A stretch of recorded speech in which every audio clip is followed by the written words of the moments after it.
So gold and silver are recognized as legal tender in the state of Florida once again. Or are they?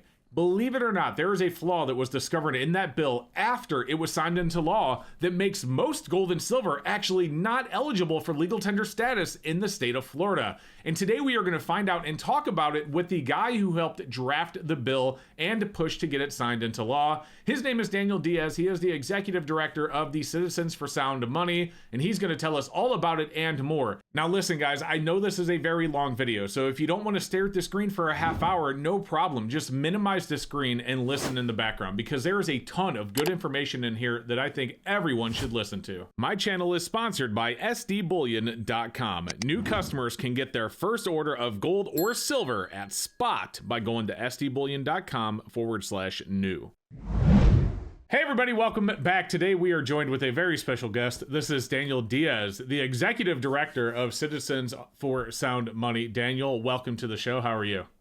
Awesome. Thank you for having me on. Oh, we are glad to have you. And there's a lot to talk about. You know, I did a video a couple of weeks on the Florida bill, and it was so confusing that I misunderstood it. And even after going back and having, you know, after making my mistake in my video and then going back and having read it in full twice, I'm still not 100% sure I understand everything. And then in talking before we started this conversation, it sounds like there's some other issues with the bill. But Daniel, tell me, what was your involvement with the bill in Florida? Like, what role did you play in getting this drafted and ultimately passed and signed into law by the governor? Yeah, absolutely. So, Citizens for Sound Money, our main mission is to promote the use of sound money and protect people's rights to do so. And the way we protect people's rights is by pushing for legislation to get rid of taxation, making it legal tender. So our number one priority back in when I got hired in 2023 was Florida. I lived in Florida. It's one of the biggest states, one of the biggest economies in the world. So we started lobbying what we call the Sound Money Act. Every state calls it differently. Missouri calls it the Constitutional Money Act. This year it was called the Legal Tender Act. We started lobbying and pushing it and getting sponsors in August of 2023. So we've been working Florida for 2 years. The first year we had a major roadblock because then Senate President Pasadomo, she refused to get a hearing in the Senate. So because there was that roadblock and it didn't matter what we did and how much we changed the bill to try to get a hearing, it wouldn't push. The Senate, the Speaker of the House, Speaker Renner in 2023-24, he wanted to get the bill through, but he told us that he'd only move it and skip 2 committees to get it through the House faster if the Senate moved. So we were stuck.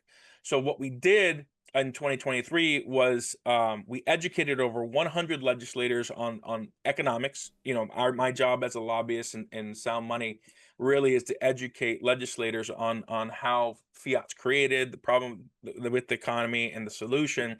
And we only meet 15 minutes. So the 10 minutes typically is me educating them on the economy. The last 5 minutes is the bill. And that's what we did primarily in 23-24. Because we couldn't get it moved, Speaker Renner in Florida, they have like a budget list. They call it the sprinkle list in Florida. He was able to get a $200,000 study bill appropriations. So that was a big win because we didn't get anywhere. Now we got a study from the state of Florida. Well, that study came out this year and was released in, I think, the end of February, or was it end of March? I think it was the end of March. It was great. It helped us with a lot of the questions that the state was looking for. And we initially helped draft the 2023 legislation, which was 17 pages, or 24 legislation, which was 17 pages. And then this year we came back with only a 3-page bill. And we had our sponsors, Senator Rodriguez and House Representative Doug Bankson, submit the original version of HB 999 and SB 132. In the process of discussing with staff, we had the Economic War Room really working hard in the House. We were working really hard in the Senate, and we brought in our legal tender expert, Larry Hilton, from the United Precious Metals Association, and we flew in like executives from Goldback, executives from Kinesis, and we were answering and working with Senate staff. The way it works is once it gets to a certain point, like we had a lot of leadership interest. So we had the Senate president this year, Senator Al Britton, and the Speaker of the House, Danny Perez. They were both very interested in getting this passed. So there was a lot of effort and a lot of interest from the government. So the government took over the actual drafting and writing the bill near the end of session. And we were there pretty much since December. We were meeting with Senate staff almost weekly. We probably put in over 20 hours with them. We flew in experts, and we were able to get it from a 3-page bill, and they expanded it to a 6-page bill. So I was basically there from day one, helping educate the legislature, helping educate, and working with staff to write the best version of the bill that we can get. Look, in politics, there's or just in life, there's two things people don't want to learn how they're made: sausages and legislation. There's a lot that goes on behind the scenes, and a lot of negotiations, a lot of explaining. But we were able to get a phenomenal bill, except for a few provisions which we'll get into later. So you said it got expanded to a 6-page bill. What happened to make it as big as it is when it passed? So that was a great question, because one of the concerns that the Senate staff we were working with had about making electronic transfer of gold and silver as part of this legal tender system was they were worried about having to write brand new regulations for the electronic transfer of gold and silver, which would be new statute. So they didn't think we were going to have enough time. So what Larry Hilton and his legal team did was he looked through Florida statute. And what we were able to do was we found that the electronic transfer of Federal Reserve notes is already laid out. All the regulations were already laid out in Florida statute. All we had to do was amend it to allow gold and silver companies to be a part of what the statute calls money services businesses, and also custodians. So the custodians were really banks and credit unions, and they needed FDIC insurance. So for gold and silver companies, we basically got rid of the FDIC insurance. They had to meet all the other qualifications, and the same thing with money services businesses. So the reason why it went from 3 pages to 36 pages was because they had to put all the language of the statutes in the bill with the edits. So that's a big reason why. And then there was definitions and a few other things that we added in there about how to treat either pooled or segregated gold holdings for electronic systems. The biggest part is the electronic side of things. The physical part was pretty short. We elevated gold and silver to money. We weren't able to get the purity threshold from 995 and 999 down to 90%, which is what we pushed, because their concern was, I think it was the counterfeiting and not having pure enough gold and silver, and people putting 999 when it was 90%, stuff like that. But so a concession was that they added right after the qualifications of what would be legal tender and the purity, was that this bill did not affect U.S. minted coinage, meaning anything prior to 1965 and anything after 1985, that they're already legal tender federally, so nothing Florida does can change that. Which is true.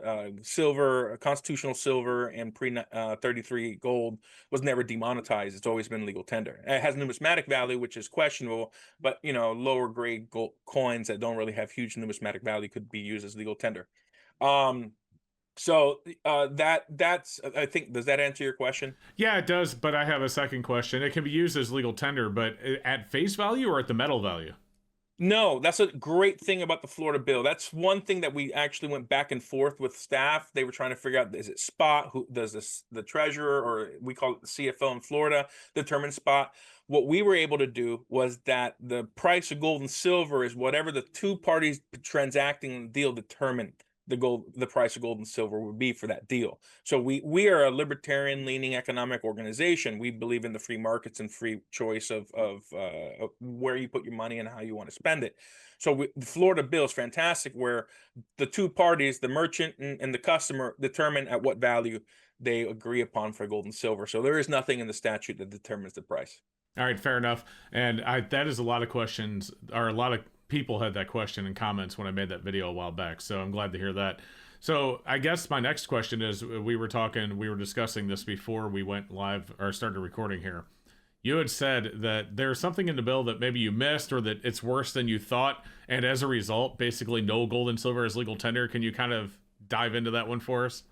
Yeah, so there was the third to last iteration, we were running out of time. And the third to last iteration on the Senate, SB 132, came out, and because there wasn't enough time in the House, they took that version and put it in the House. So HB 999 is really the original SB 132 that we're working on, and it got through appropriations and was going to the House floor. But we noticed there was a one-line provision that really was out of place. We've never discussed it. We had a whole meeting with the Office of Financial Regulations, all the stakeholders, the Senate staff in the building, and we went through every single issue, and we got like 95% of everything we wanted. But this thing came out of left field that none of the stakeholders saw, and we all had questions about it. It was a lot worse than it is written now, but it basically said no person or governmental entity can, for it to qualify as legal tender, can have any design or any marking except for the weight and purity of the gold and silver. Well, if you know anything and your audience knows anything about gold and silver, almost every single product has more than the weight and purity. Basically, every product does, because it has a mint mark. So we highlighted that, but there just wasn't enough time, so they had to file the bill as is. And then by the time it got to the Senate and House floor, it was in their hands. It was really in leadership's hands, the sponsors' hands, and they did make a change to it, and they added mint mark. So now in Florida, the only thing you can have to qualify gold and silver as legal tender is whether it's 995 gold purity, 999 silver purity, and it only has a mint mark, weight, and purity stamped on it. What was pointed out to me in a meeting with some of the gold and silver companies that we represent at Citizens for Sound Money was it doesn't allow for serial numbers. So if you know anything about bars, especially LBMA and COMEX good delivery bars, they all have serial numbers. So it's questionable if even the electronic system where the gold and silver are in a vault is considered legal tender, because serial numbers are extremely important for chain of custody, especially if you're moving gold and silver around the world.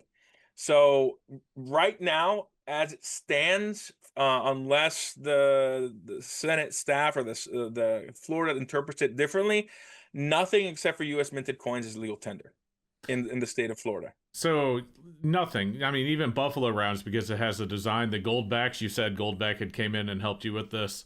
Nothing. Other than the exception that they added to the bill to allow U.S. tender to remain legal tender. Okay, that's interesting to hear. So that would mean though that U.S. Gold Eagles, Silver Eagles, Buffaloes, even modern ones are still going to be legal tender.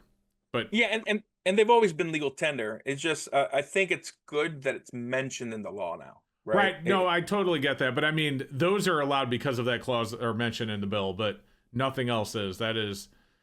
Boy, right. How do you go about fixing that? I mean, do you file an amendment? How does that work?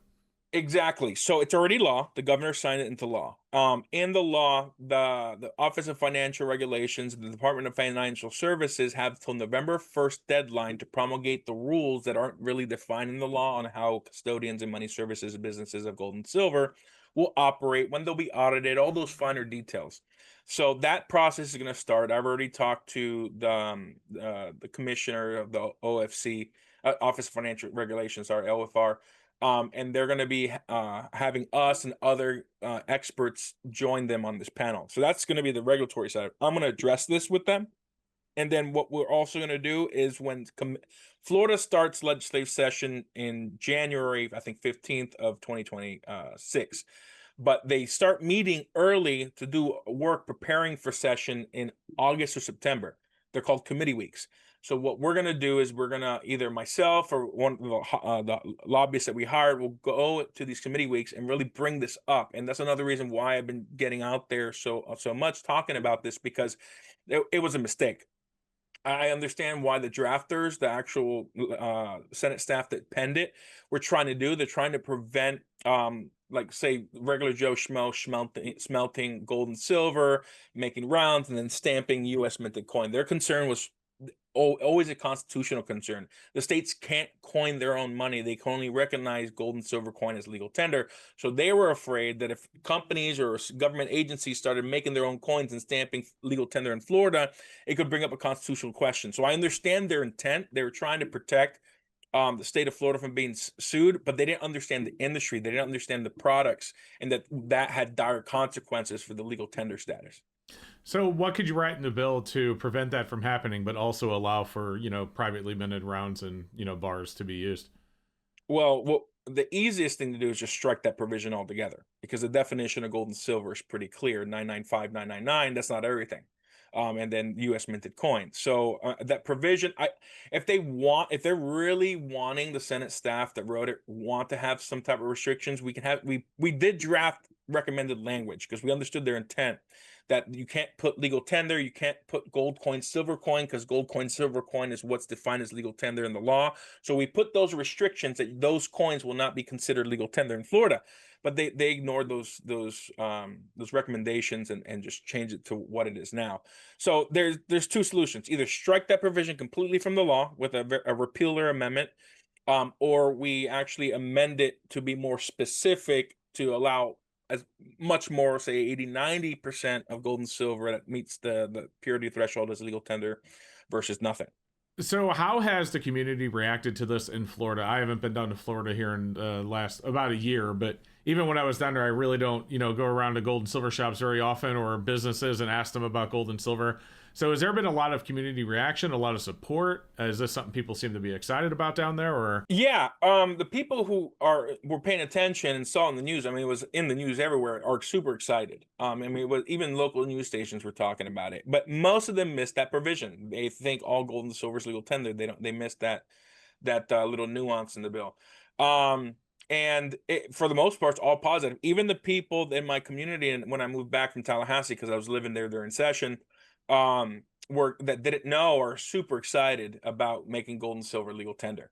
Andy Scheckman, I was on Liberty and Finance with Andy Scheckman, and near the end of the interview, he's like, he said, I didn't think it would be possible in my lifetime to see gold and silver legal tender. And we're hearing a lot of that from people in the industry, influencers in the industry.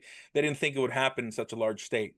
So it's a movement. It's actually, I'm calling it the sound money revolution, because it's a spark that started really with Florida passing it. Because prior to Florida, we had 9 states that made gold and silver legal tender. And there wasn't really much in the news. The minute Florida passed it, it was everywhere. I mean, people from around the world were contacting us. I had meetings with people in Ireland. I had discussed it with people in Germany, the UK, Australia, who want us to consult with them to bring legal tender legislation to their countries. So I think Florida, I've always said that what happens in Florida changes the world. And it's true. Texas passed it and it didn't get as much recognition as Florida did. And the thing with Texas is they took that provision out of Florida in the Senate and added it into their bill. So Texas has the exact same problem with legal tender. If the governor signs it, we're hearing that the banking lobby might want to have the governor veto that bill. So we don't know what's going to happen in Texas, but we know it's also Missouri, though. I think the best sound money legislation in the country is Missouri. And we help the Missouri Freedom Initiative very closely with that legislation. Essentially, all bullion is legal tender in Missouri. It forces the state to accept electronic gold and silver for the payment in taxes and debts. And they recognize electronic gold and silver as legal tender. They don't call it legal tender. That would have been unconstitutional, would have been a bill credit. So accepting gold and silver as legal tender for the payment of debts was a very nuanced verbiage in the final amendment that got passed in the Senate that basically makes Missouri the greatest state for sound money legislation.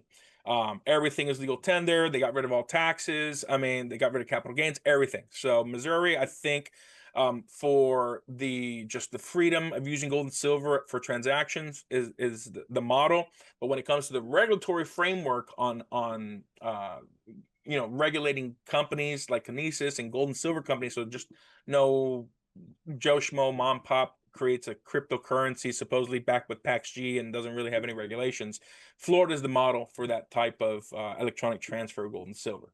All right, so in Missouri, you had said that they made gold and silver legal tender for payment debts, public and private, just like is written on the U.S. dollar, right? My question is, in the situation where you owe something to the government, who determines the spot price? Because you said in Florida, it's between the vendor and the seller or the buyer. How does that happen with the government? Does the government make that determination? Do they look off spot? How do they do that? So for the electronic payment, so in Missouri, and same thing in Florida. Florida authorized government agencies and public universities to accept gold and silver if they choose to, and there's some regulations in there. In Missouri, it would be for the government most likely spot, because they're only taking electronic currency, and most electronic currencies use the spot price. But it's not compulsory. Same thing with Florida, same thing in Texas. You can't force somebody to pay gold and silver if they only want to use Federal Reserve notes and vice versa. So for the state usually will use whatever the companies are evaluating the electronic gold and silver, because Florida also only has done electronic gold and silver. The next step is to do physical, but we'd have to create some type of system, which we recommended in Missouri, that they do a licensing with Bullion stores, kind of like how cash advance stores, you can bring your money, you can pay your utilities, you can pay your cell phone and everything. We were thinking about creating a system where Bullion dealers licensed with the state to take in physical gold and silver, because they already have the equipment to assay gold and silver. The states, their number one problem taking physical gold and silver is they don't know how to test for gold and silver. They don't know what's real, what's not. It would be way too expensive. It really jacks the fiscal note from maybe a couple $100,000 to millions of dollars, because they would think they needed to buy Sigma Metalytics in every branch and hire assayers and all that. So the way we get around that is using the private sector and Bullion dealers that are already assaying gold and determining whether it's real or not. And instead of giving the customer the cash, they send the cash to the government for taxes. So that's going to be a workaround, something we push in the future, because right now we're getting a lot of success with electronic gold and silver being accepted for payment of taxes, debts, and dues. And we eventually want to get to the physical, but we're happy with the wins that we're getting. For sure. And, that actually brings up a really good question. Local businesses that want to accept gold and silver, a lot of smaller businesses, a lot of the smaller businesses that are owned by like single owners that are interested in gold and silver, they may not have the proper way to test and verify that everything's real. So is the electronic acceptance the way to get around that, or how is that going to happen?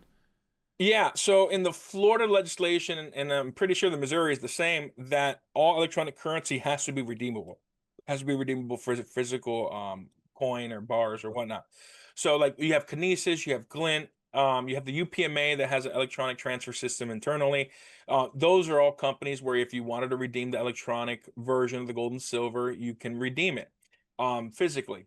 So I think that's definitely a way that merchants can set up. Like right now, Goldback has their merchant list. I think it's close to 3,000 companies or merchants around the country, and hundreds in Florida and dozens in Missouri that accept goldbacks for the payment of debts. And I'm sure those same branches or the same merchants would be open to taking bullion if they really learned how to test it. Then there's people are concerned that it's going to be too expensive. I mean, the cheapest way and one of the most accurate, it's not 100%, is the ping test. Right, you download the precious coin tester, and then you just tap the coin. Even if it has tungsten and it's thick gold or thick plating, you can't fool the ping test. You can fool Sigma Metalytics with a thick enough gold or silver plating, but you can't really fool the ping test. That's the cheapest way. Then you have acid tests. Then you have the Sigma Metalytics from 1,000 up to like 2,500 or almost $3,000 if you really want to get into it.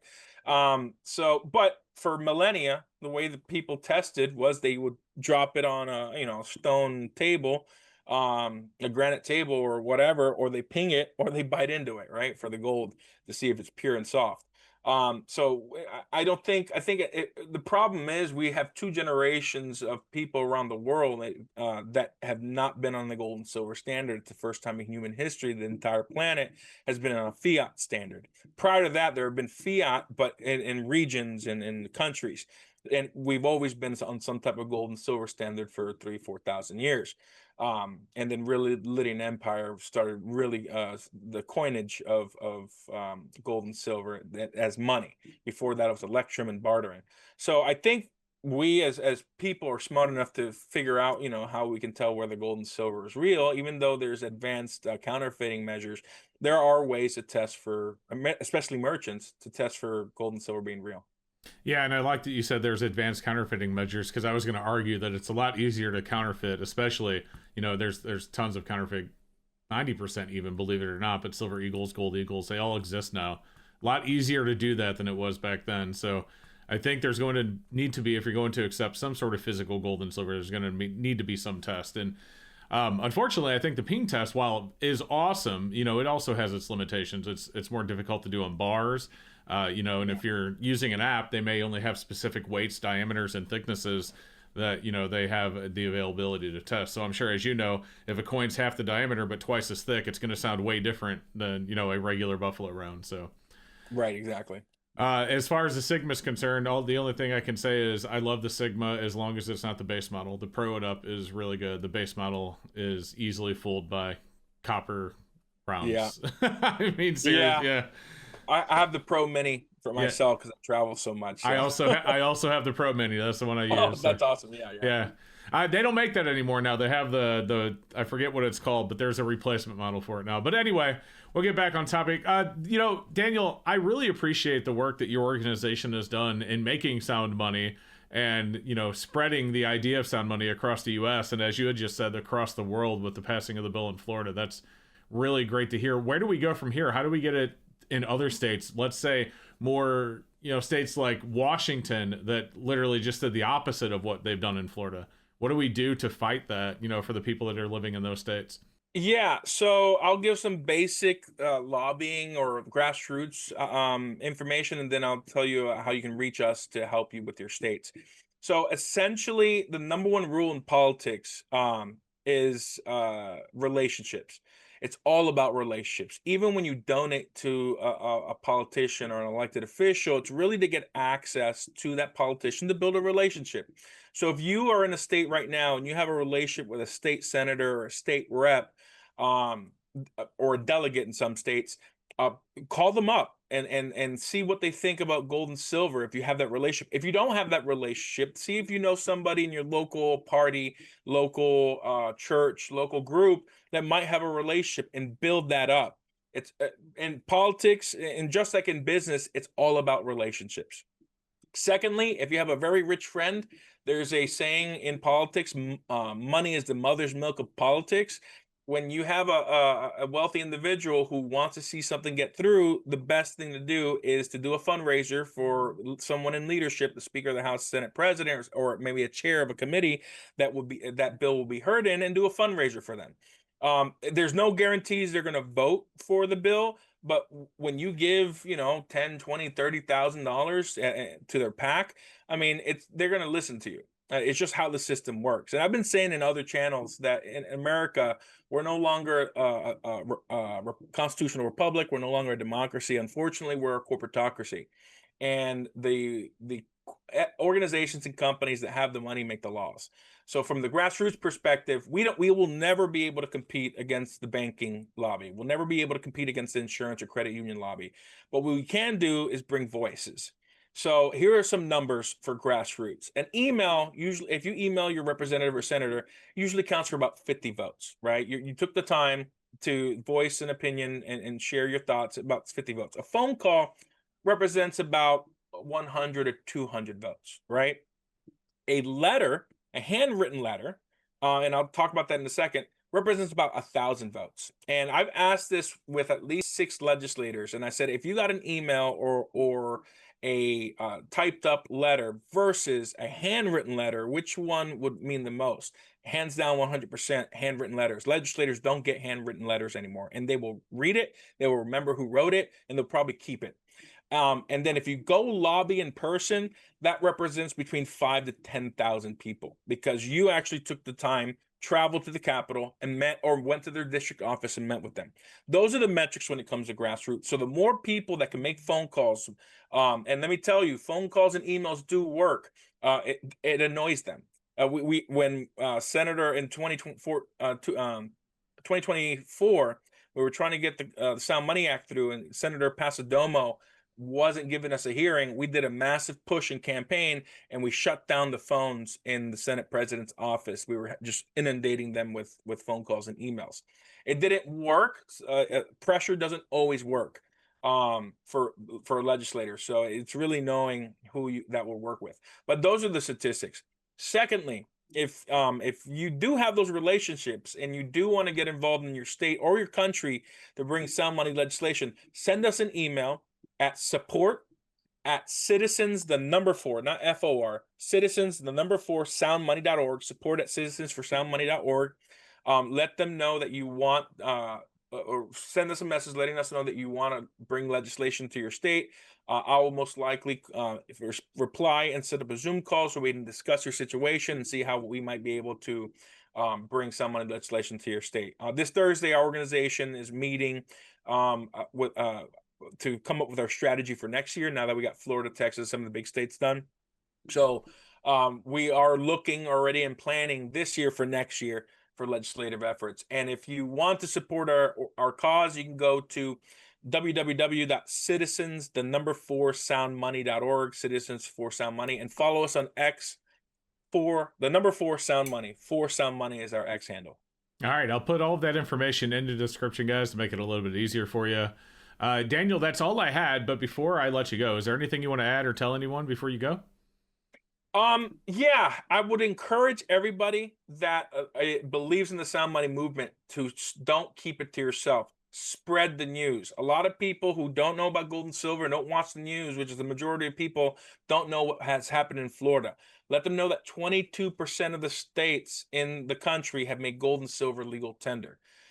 Spread the news that gold and silver is money. Look, there's a statistic that 78% of Americans are living paycheck to paycheck with not $1,000 to their name, and they don't know why their paycheck this year isn't going far as last year or the year before that.